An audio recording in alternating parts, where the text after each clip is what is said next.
painting is called Dark Mother Battle Crow, and it's just sort of a fun painting representing a sort of human form of Morgan, a Celtic goddess of war, but she's also she comes in the form of different forms, different characters, and so in those different forms she represents different things.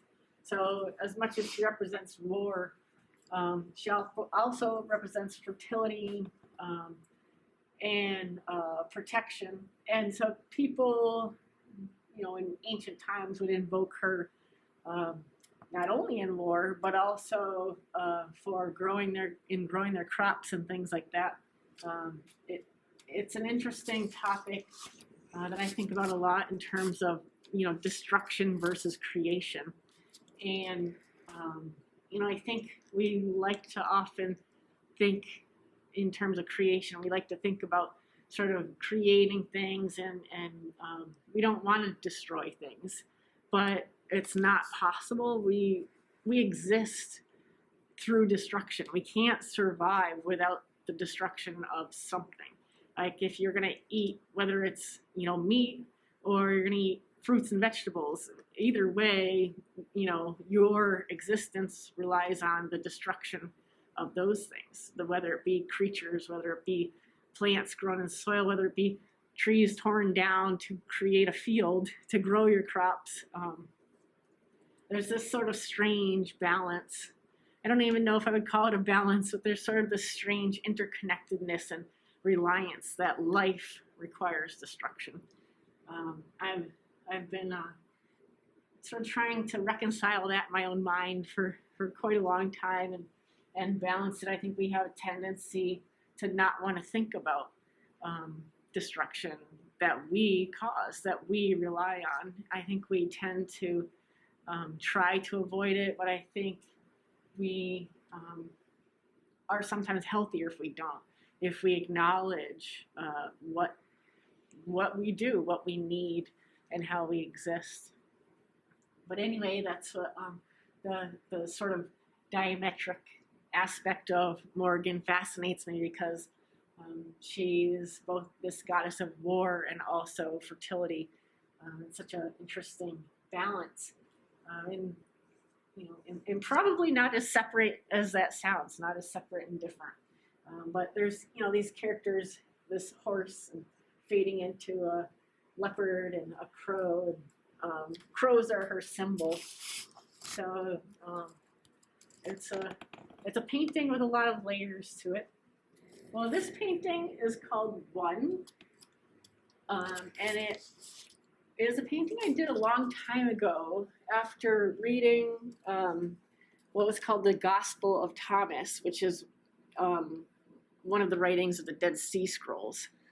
And so anyone who's familiar with that knows that they are sort of ancient writings that were from the era when the Bible was written, but were sort of left out of the Bible, and nobody necessarily knows why. Everybody's got their theories.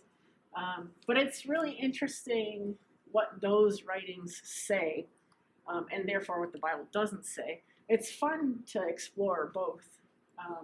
But this particular quote, I'll read it because it's probably not readable on there, but it says, when you make the two one, when you make the inner as the outer, and the outer as the inner, and the above as the below, so that you will make the male and the female into a single one, in order that the male is not made male, nor the female made female.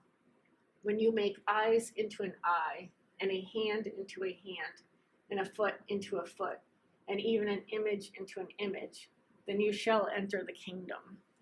And that quote struck me as really interesting because it could mean so many things.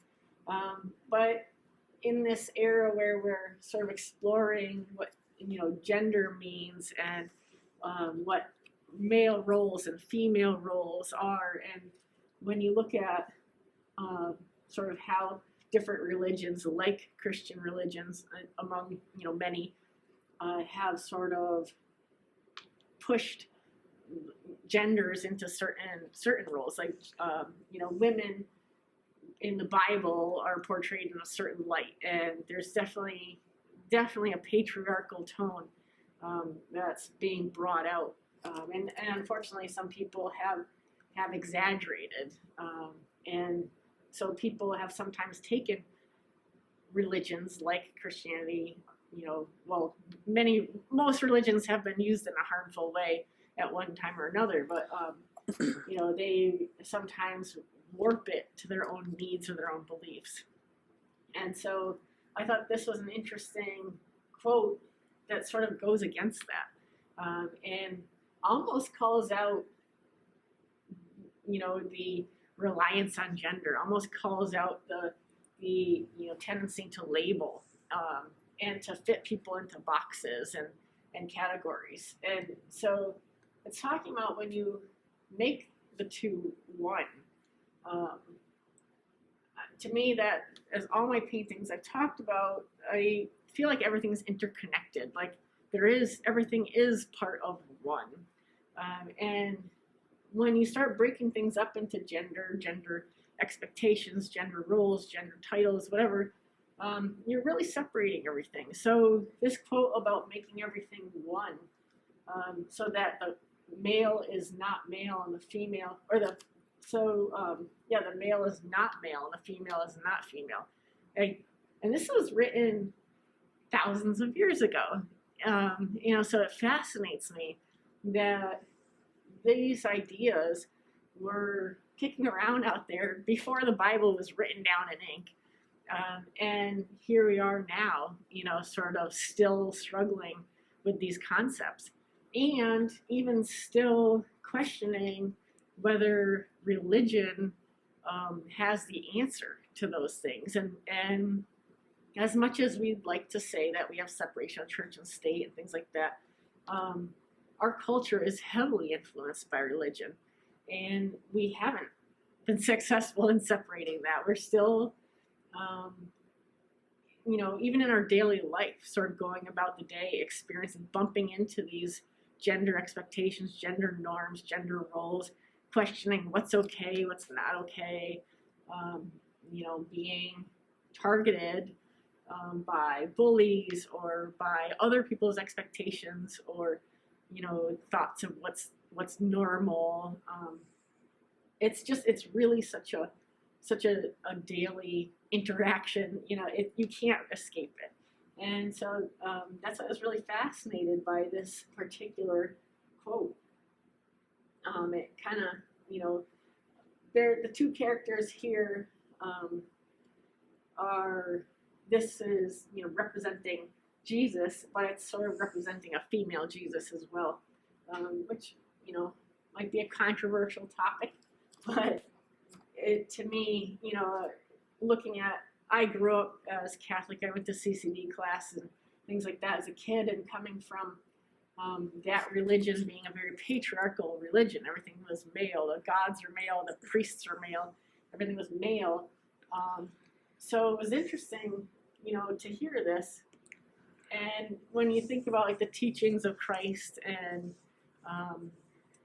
how much are they truly read? How much are they truly explored? How much are they truly put into practice? And what do they even truly say? Because it seems like people have put their own, their own cultural norms onto what the Bible says. What does Jesus say? What does it mean to be a Christian? What does it mean to be pagan? What does it mean to be, are these things at odds with each other? Or is there actually like a far deeper sort of initial meaning behind all of it? And I think it's unfortunate that we lost so many scriptures, so many of the writings from back then. There's talk about that these were purposely destroyed. So I wonder how much conflict we would have avoided had we had all the teachings. I should probably backtrack and say that the Gospel of Thomas and the Gospels written about in the Dead Sea Scroll, the idea is that those were written before like the Matthew, Mark, Luke, and John stuff was written. and that they were written by people who were actually with Jesus. And so that's, leads to a lot of controversy as to which ones would be more accurate or more realistic, and the least edited as well. So it's a fascinating topic, but the burning represents, in the Bible they reference a burning bush and as being the God. I like the term creator better, just for my own personal use. I feel like God has sort of, been used in so many ways and by so many people, sometimes not in a good way. So because I don't follow any one religion, I just call it the creator and leave it at that. But the burning, for me, fire represents purity. I think there's often a clashing between different religious beliefs. If you look at paganism, which I do practice paganism, I sort of incorporate lots of different elements from paganism, Buddhism, Christianity, all kinds of different belief perspectives. And often they conflict, though. You'll have some Christians will say this is bad or something like that. But fire isn't, in my opinion, associated with hell or damnation or evil or anything like that. Fire is purifying, and so that's why there's fire is representing purity in this painting. It's not a burning cross or anything like that. And in the top, these people are sort of morphed into one being.